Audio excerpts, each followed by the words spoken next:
Peyğəmbər dünyaya gəlir. Əlamətlərə bax. Ocaq yanan ocaq sönür.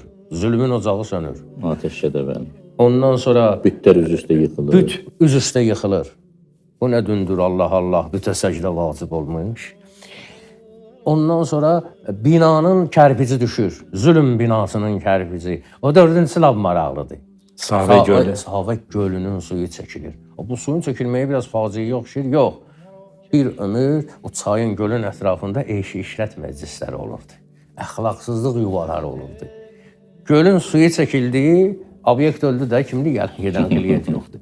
Yəni, bu hadisələrin hamısı əslində biraz araşdırılmalıdır ki, yəni Allah Teala bir işi ki görür, onun arxasında nə boyda hikmətlər var.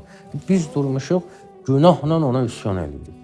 Allah Teala o günahların hərəsinə ki bir ad qoyur, qeybət üçün deyir, ölü qardaşımın ətini yemək, hamısı təşbihlərdir.